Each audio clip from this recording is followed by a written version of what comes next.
My son Hugo has just turned 8, and for about a year I've been thinking of taking him to London, really so London is a place rather than just a construct, somewhere that he's seen on a postcard. Recently he's been slamming me with facts about Wales, and in particular blue whales. I think they're learning about whales at school. He keeps telling me that a blue whale is the same length as however many double-decker buses.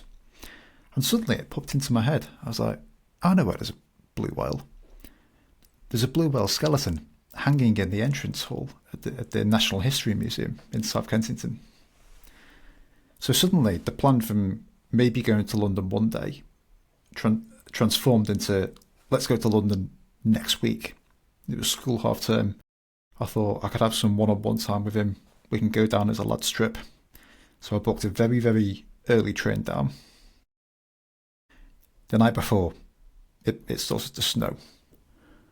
I was watching this snow pelt down, thinking, "Oh no, are we even going to get to the station?"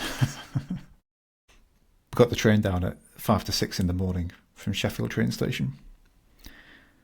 At 3:20 in the morning, Hugo appeared in our room, asking if it was time to go to London yet.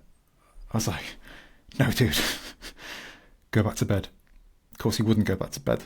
He kicked Lindsay out of bed and he slept in bed, in our bed for a bit, until 5 o'clock when we did actually need to get up. And then he didn't want to wake up. I had to go in and steal the blanket off him. But we got up, the snow had cleared overnight, got down to the station. We caught our very early train down to London. We arrived in London at 8 in the morning, bang in the middle of rush hour. I was thinking, perhaps we can have some breakfast, let rush hour pass. But he's there saying, no, I want to go and do this, I want to go and do that. So I relent, and at 8:30 in the morning, we go down to King's Cross Underground tube station on the Northern Line, which I already knew was the busiest line, possibly the busiest station at the busiest line. And we get to the platform, and I'm like, oh man, we should not have come down here.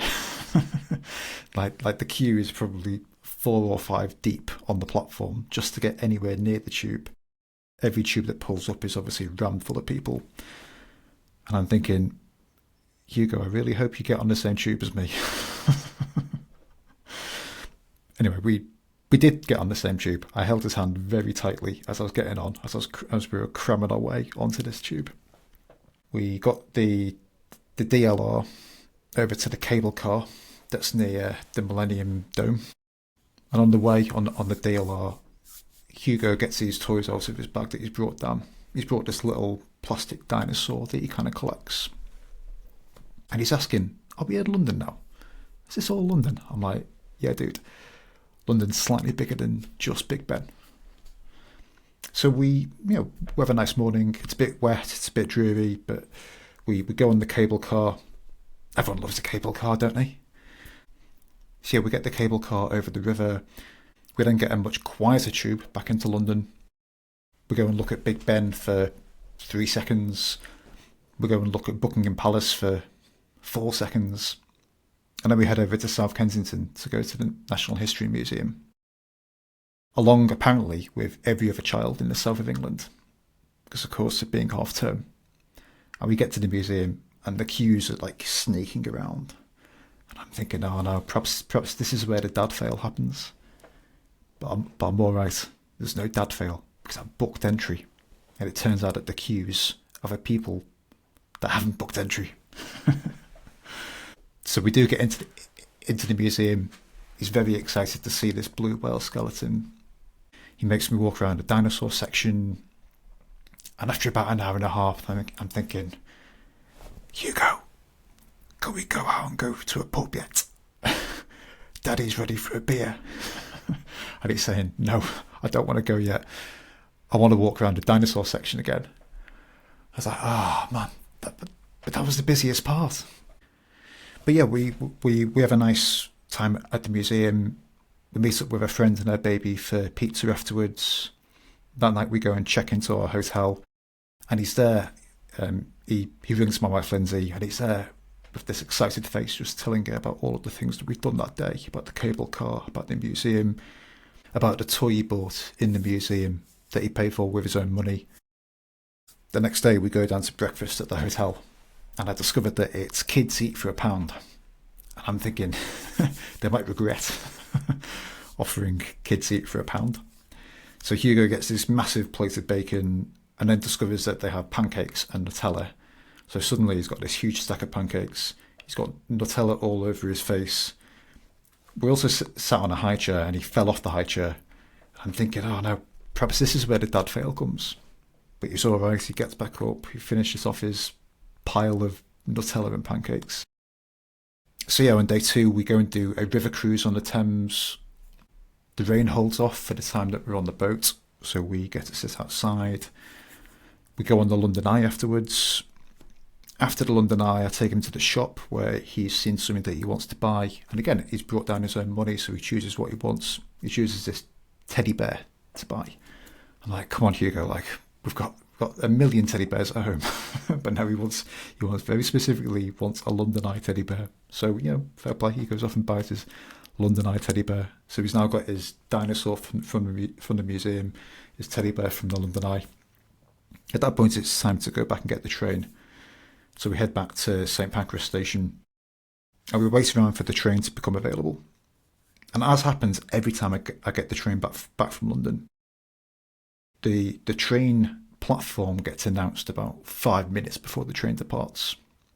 And suddenly there's about 200 people trying to get through the ticket barriers. And I'm there holding Hugo's hand thinking, right, we need to get through the ticket barriers quite quickly. Of course, you get to the front of the barrier and your tickets don't work on the barrier, so we have to go around and speak to a guard. And eventually we do get through. We get through in time. We get on the train. The train is hot. The train is busy. But we do eventually find a seat. And Hugo gets all of the toys that he's bought and sets them out on the tray in front of him. And I just sit there watching him thinking that we've made some real memories on this lad's trip. The story of me taking Hugo to London overnight is what I call a spoken first draft. So this story does have a timeline, and I'll post the timeline with the show description and on the episode page. This story also does have a one idea, and that one idea was the idea that I've just finished on, which was the thought that we've really made some good memories on this lad's trip. So memories was the one idea. The next step in the production process then is what I call spoken first drafts. And that's the topic of today's episode. When I first began teaching this to students, I got people to come up with a story idea, plan the story on a timeline, come up with a one idea, and then I said, off you go, write me a story. And I almost saw tumbleweed blow across my screen as people kind of gave me these worried looks of like, I'm stuck, I'm overwhelmed. And I realised that we're trying to jump ahead too many steps. Like, it's fine if you're a seasoned writer and you're used to cranking out stories quite regularly, but if you're a business owner, this isn't your day-to-day skill. This wasn't really why you got into business, but you've now decided that you need to express yourself. You need to tell your story. But for many business owners, it's uncomfortable then to take your timeline, which is the blueprint of your story.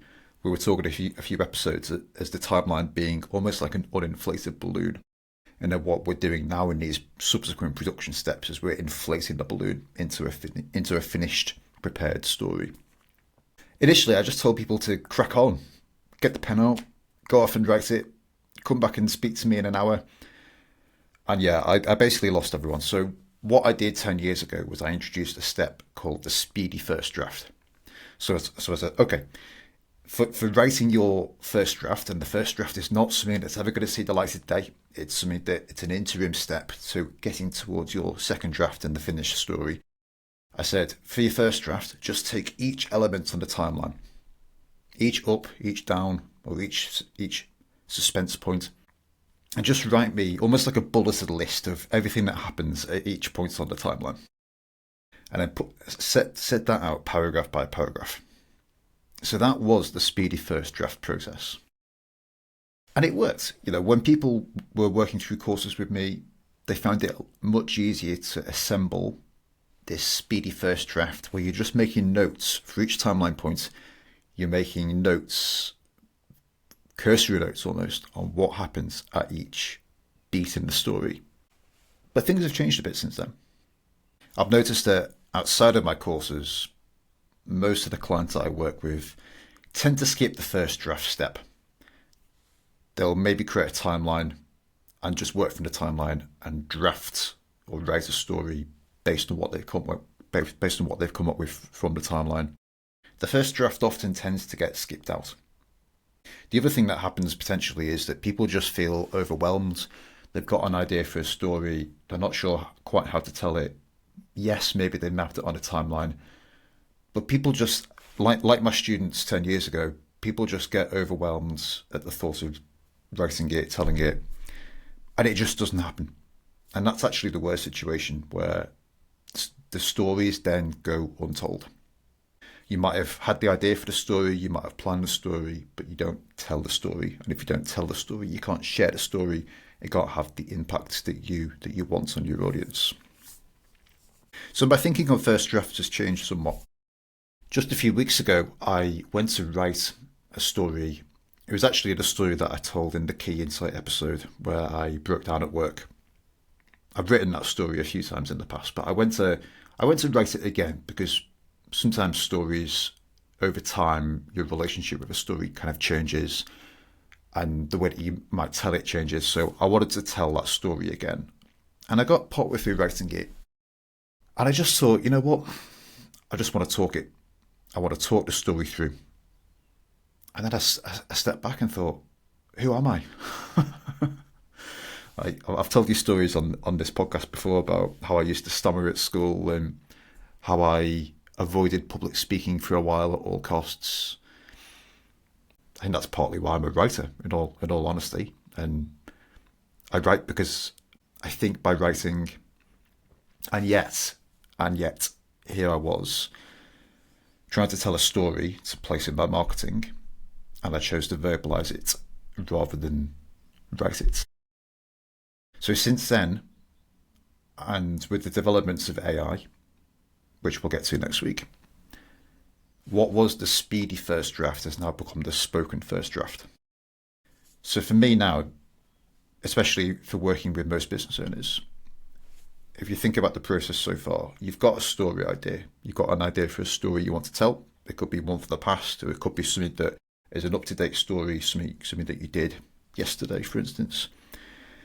You've mapped it out in a timeline. You've got your one idea, the point that you're working towards, where you're going to bridge into your content or your message. You now want to get a first draft together on paper. I now think that first draft to most people should be a verbal story. And this is quite a big departure in my work. As always on the show, I'm going to cover 3 ideas. The first idea is vibration. The second idea is speed. And the third idea is impact. So let's go and have a look at the first idea.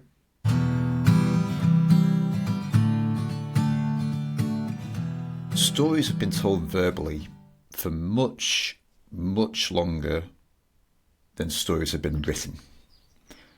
Writing and encapsulating a story, or encapsulating any message really, in writing, which is really just, until someone reads it, is just black marks on a screen or on a page. For the longest time, stories have been told verbally, usually face-to-face, usually in person. There's been quite a bit written about this shift from how we used to have an oral culture to how we now primarily have a written culture. In today's age, if you think about the experience of being in school, most of the time in school we're writing or we're reading what a teacher has written on the board. Yes, there's a verbal element to it, especially perhaps increasingly these days. We're encouraged to give presentations and share our ideas and so forth. But a lot of school really is written. It's written format. Going back hundreds, if not thousands of years, we had these oral cultures where nothing was written down. And there's still some cultures that exist in kind of remote tribes around the world where their entire history is encodified through songs and passed on verbally from generation to generation. And this encourages certain skills, certain traits. It encourages memory, because these stories have to be memorized from one generation to the next. It encourages linguistic devices like rhyme, because rhymes and rhythms and songs much easier to remember than just plain old text, if you like.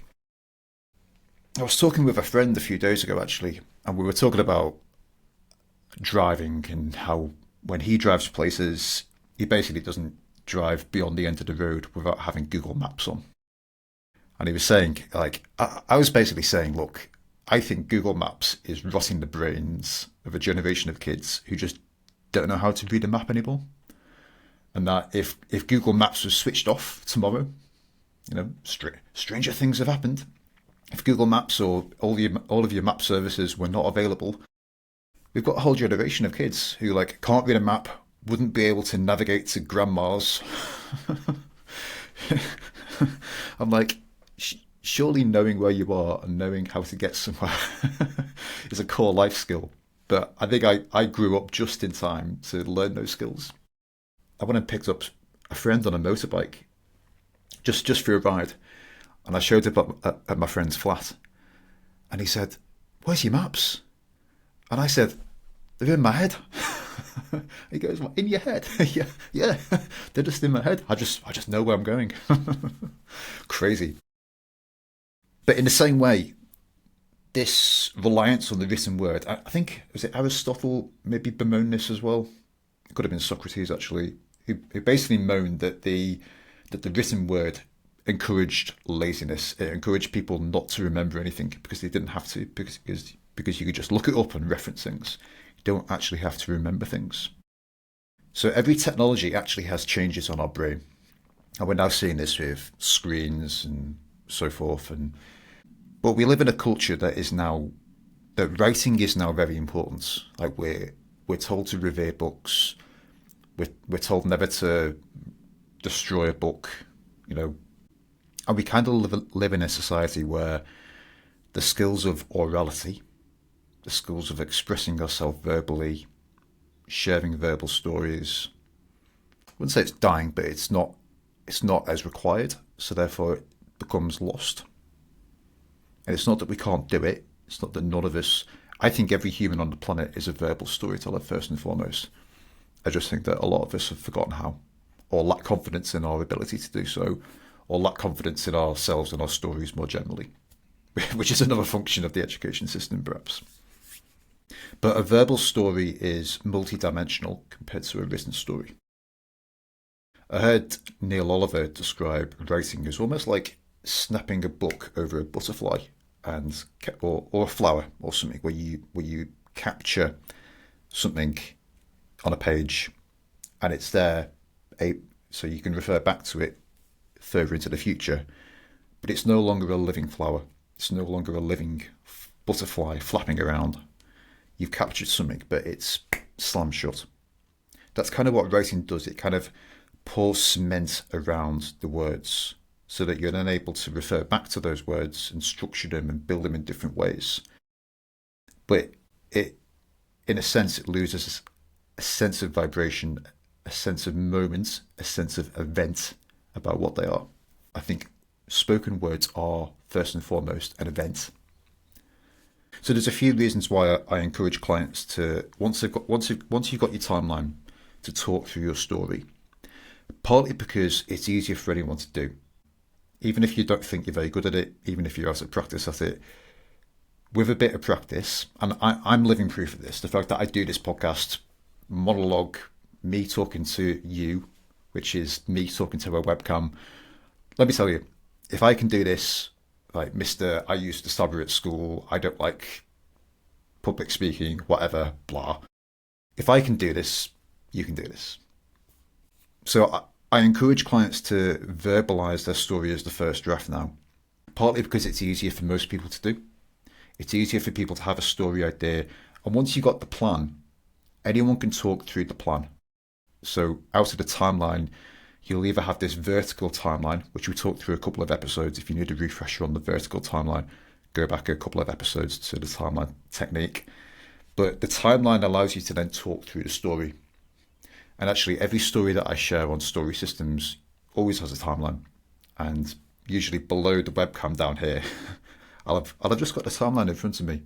And it just keeps the telling of the story on track and allows me to talk through it and make sure that I include everything that I need to include and finish on the one idea that I've set out, so that then the story becomes about the one idea.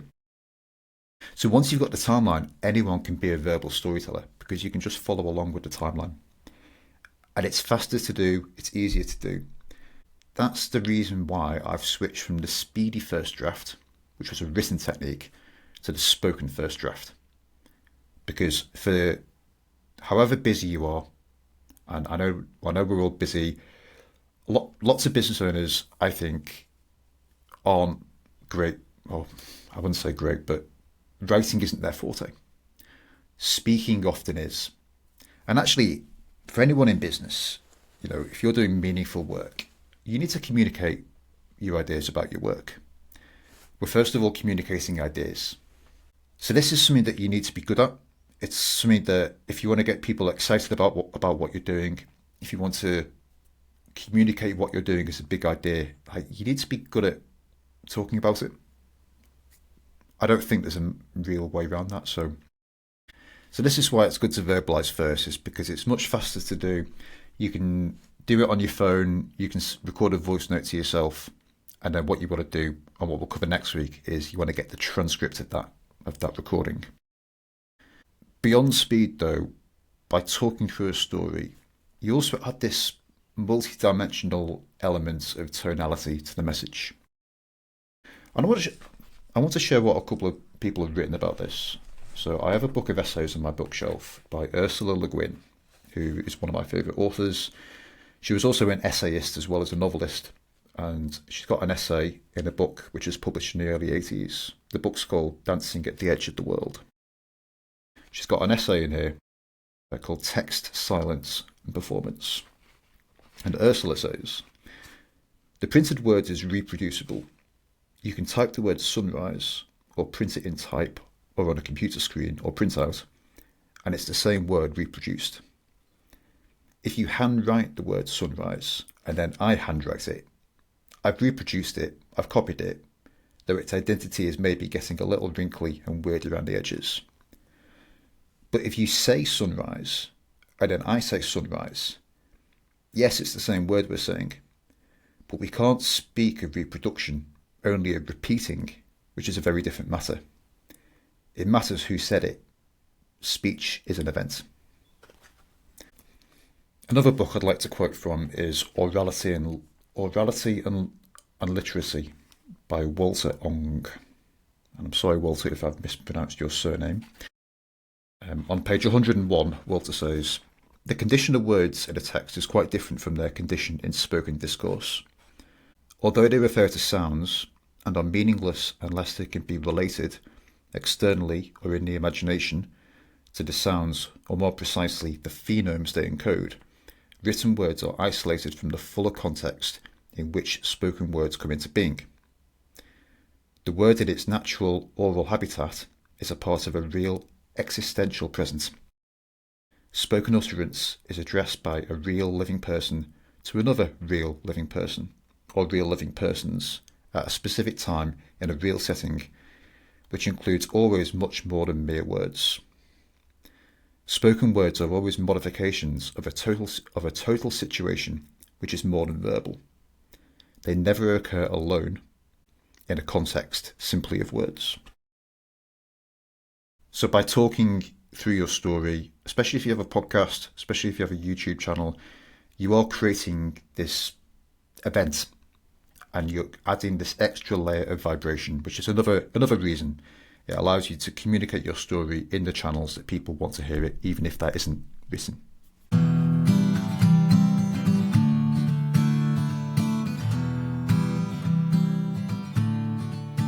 The second idea to discuss today, which I've already partially addressed, is the concept of speed.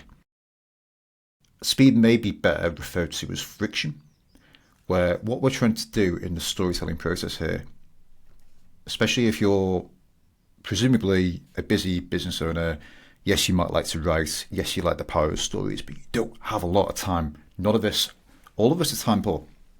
So anything that we can do to reduce the friction and increase speed has to be considered. And something I will add, I'm going to talk about podcasting in a future episode because I think podcasting is a great way to verbalize and practice your verbal storytelling.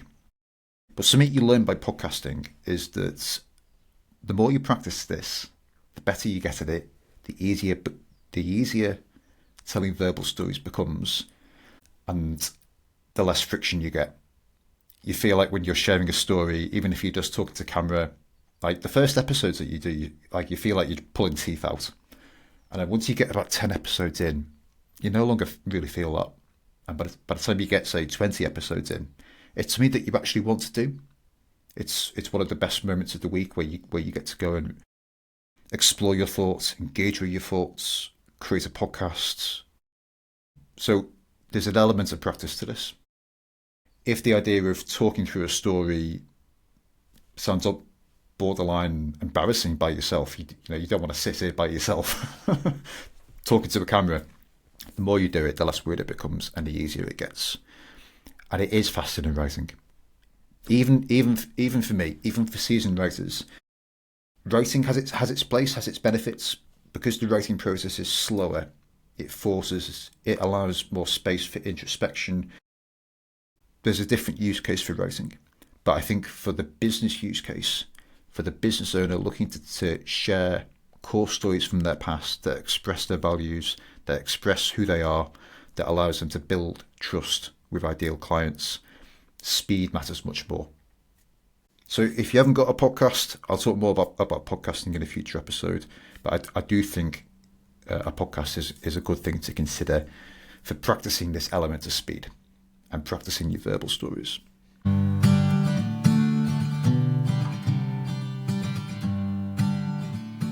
The final idea I want to leave you with today is impact. And again, we've kind of covered this in different sections, but it's pretty clear that we now live in a multi-channel world. And of all of the ways that you can communicate and express yourself, all of the different media, video, podcasting, written formats, books, it all spans three modes. It all spans either written, audio, or visual. And actually you increase your impact by appearing in more of these modes. That's why I've started recording these podcasts in video, even though the video isn't really. I don't think many people actually watch the video, but it allows me to publish to YouTube in a video format, and it just means that there's another mode available, so that if YouTube is your thing, if video is your thing, and you want to watch the video of me talking through these concepts, then you can. So it's good to let people engage with your body of work and engage with your story in the mode that they feel most comfortable in. And we're all biased by our own media consumption habits. Like, some people prefer to read and then assume that everyone else likes to read. Some of us like to listen, so then we assume that everyone else also likes to listen. So it's about setting those preconceived notions to one side. I think for maximizing your impact, and impact is the name of the game here, because you're telling your story to grease the wheels of your message and set out a vibration into the world that's going to attract the right people to your body of work, who are then hopefully going to work with you, go for your programs, achieve some kind of transformation, change the world in the process. But we're creating this vibration, the right message around your body of work that's going to allow people to see it, that's going to allow your body of work to be visible, and also allow people to see you and know that they can trust you. So all of this is about impact. So anything that we can do to increase the impact of our message and of our storytelling, I think has to be considered. So this is another reason why we now have spoken first drafts instead of speedy first drafts. Ursula Le Guin says on this, on page 184 of Dancing at the Edge of the World, She says, but why do we lock ourselves into one mode? Why either or? We aren't binary. Why have we replaced oral text with written? Isn't there any room for both? Spoken text doesn't even take any storage room. It's self-recycling and does not require wood pulp. Why have we abandoned and despised the interesting things that happen when the word behaves like music and the author is not just a writer, but the player of the instruments of language? Powerful stuff. Walter Ong says, oral cultures encourage fluency, fulsomeness, vocability. Rhetoricians call this copia. Concern with copia remains intense in Western culture, so long as the culture sustains massive oral residue, which I believe we do. I believe we do today. So there we go. So we have spoken first drafts. A spoken first draft is just you verbalizing through the story that you've planned through. And on next week's episode, we're going to look at getting the transcript of that and knocking it into a coherent, high-impact story.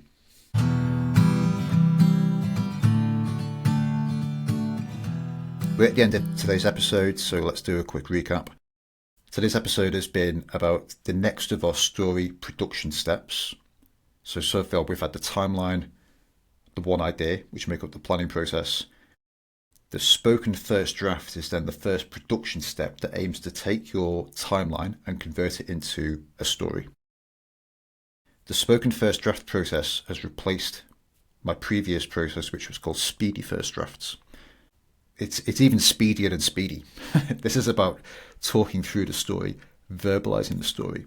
And I've given you various reasons why you might consider verbalizing a story first rather than writing the story, and how this is actually quite a big departure for me in my work. We've talked about 3 ideas. The first idea was vibration, was the idea that words are events, words communicate more than simply the words do by themselves, which is another reason I think to verbalize stories first. The second idea we looked at was speed, was the fact that for most busy business owners, it's easier to talk through a story than it is to write a story. Writing itself lends itself more to introspection, really deeply engaging with your thoughts. But for most business owners, that isn't really what we're doing. We're trying to communicate our core essence to people. So speed becomes quite important, because if we don't have speed, friction becomes too great and we just never publish anything. We never get anything out. If you don't get anything out, you're essentially invisible to the people that matter, to the people that need your services. The third idea, which relates to that, is impact. If you're invisible to the people who need you, then you're not achieving the impact that you need in the world. I honestly believe that we're all here to do a specific form of work, to do something that's high value, that acts in service to others. I think the challenge is understanding what that work is and then finding ways to make it work commercially. For the work that matters, you have to communicate ideas to people. And that's what this kind of verbal storytelling thing is doing. It's getting your ideas together, communicating it in a multi-channel way that's going to be high impact. And we'll talk more about impact as we go through the subsequent production steps. So at the end of this step, you should now have a recorded story. This could be something that you've recorded on an app on your phone if you're dictating to your phone. It could be like me if you're recording a podcast. So I use Riverside to record these podcast episodes, but you could use a free open source tool like Audacity. Just get a simple microphone or a more expensive microphone depending on your aims and objectives. But record into Audacity and you should come out with an audio file that you can then start to work with, you can then get the transcript of. The reason that I like Riverside, by the way, is because it automatically transcribes everything that I say.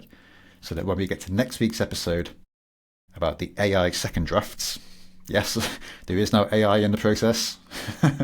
So when we get to the second drafts part next week, I've already got the transcripts because Riverside has already transcribed everything that I've already said in this episode. So we'll move on next week and have a look at the next step in the production process, which is going to be AI second drafts. And this is not AI slop. I want to I want to preface this, but I'll cover that properly next week. What else is going on in Rob Drummond land? This was nearly going to be the first Story Systems episode to be recorded outside. Got clear blue skies today, but what tends to happen when we get the first days of clear blue skies is all of my neighbours come out with their lawnmowers and start strimming and start mowing, and I'm like, guys, I'm trying to record a podcast. You don't need to be mowing in March, but everyone does. So this was nearly going to be the first podcast episode outside. But I get very excited. This is one of my favourite times of the year when the light comes back, and it's more for me. It's more about the light. I think we are beings of light and energy and vibration and love, and the light comes back, and I get very excited about things. So that's how I'm feeling at the moment. That's what's going on in my world. Got quite a lot of big runs coming up. Doing the Sheffield Half Marathon in a few weeks, and then I'm doing a big trail run in Northern Ireland not long after that. So I'll hopefully have some running stories for you, and hopefully not tales of woe, but we'll see. Thanks for listening to this episode. Get going verbalizing your stories. I'd love to hear how you get on. Head to storyrob.com, head to the contact page, get in touch. If these episodes are helping with you, if you're putting these steps into practice, it'd be great to hear from you. I'll speak to you next week about AI second drafts. If you found this episode of Story Systems helpful, you'll want to make sure you're on my email list. I'll send you a copy of my lead incubator system blueprint and also my top 5 core story prompts for entrepreneurs. Head to storyrob.com/podcast. You can also find my book by searching on Amazon for Simple Story Selling. See you next time.